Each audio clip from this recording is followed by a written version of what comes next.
cozy village of fountains, where trees whispered and animals played, lived a brave dog named Rio.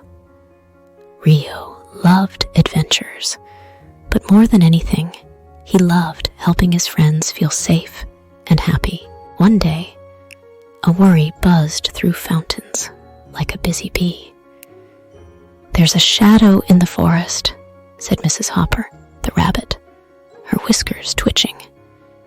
"It's big and scary. My little ones are too frightened to hop outside." Rio's ears perked up.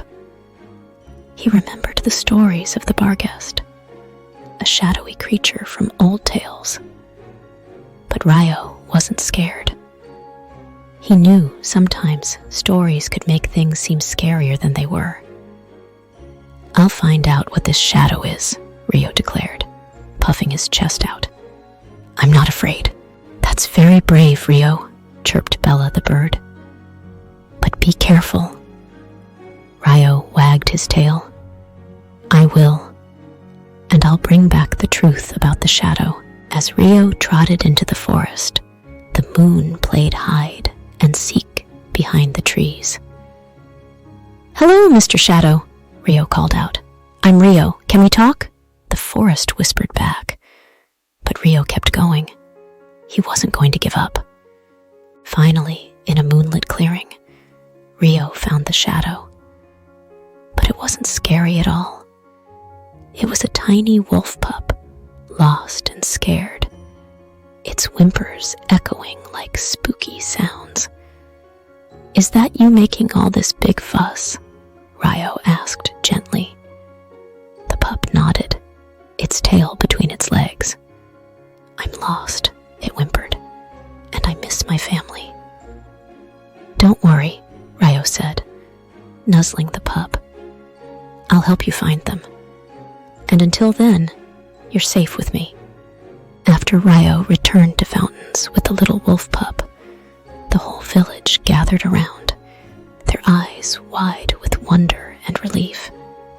Seeing an opportunity for a great lesson, Rio climbed onto a little hill so everyone could hear him. "Friends," Rio began, his voice gentle but clear. "Tonight was an adventure, wasn't it? We were all scared of the mysterious shadow, thinking it was something big and scary." The villagers nodded, remembering their fear. "But," Rio continued, "it turned out to be a little lost pup who needed our help." He gestured to the pup, who was now surrounded by children, giving it gentle pats and giggles. "You know, this reminds me of the stories of the Barghest, a shadowy creature that people once believed roamed the forests. The Barghest seemed scary because it was unknown, just like our little shadow here," Rio explained. The children leaned in, listening intently, as Rio wove the tale of the Barghest with the night's events.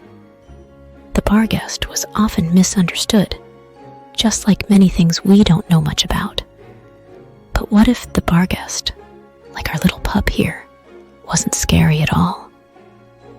What if, instead of being afraid, we tried to understand? Mrs. Hopper whispered to her little ones. "Rio is teaching us a big lesson." "Yes," Rio nodded. "The lesson is, fear often comes from not knowing, but with a brave heart and a curious mind, we can discover the truth. And most times, we'll find out there's nothing to be scared of at all. We can be like detectives," chirped Bella, flapping her wings excitedly. "Exactly," Rio barked happily. "And every time we face something unknown, we can remember tonight. We won't let fear decide for us.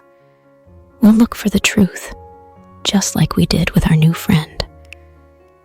The little wolf pup yipped in agreement, now playing freely with the children. "And that," Rio finished, "is what the Barghest legend can teach us. Not to be scared of shadows, but to be brave enough to find out what's really there." The villagers cheered for Rio, their hearts a little lighter. and their spirits braver. Fuentaines wasn't just a village. It was a place where legends taught lessons, shadows brought friends together, and bravery was the brightest light of all.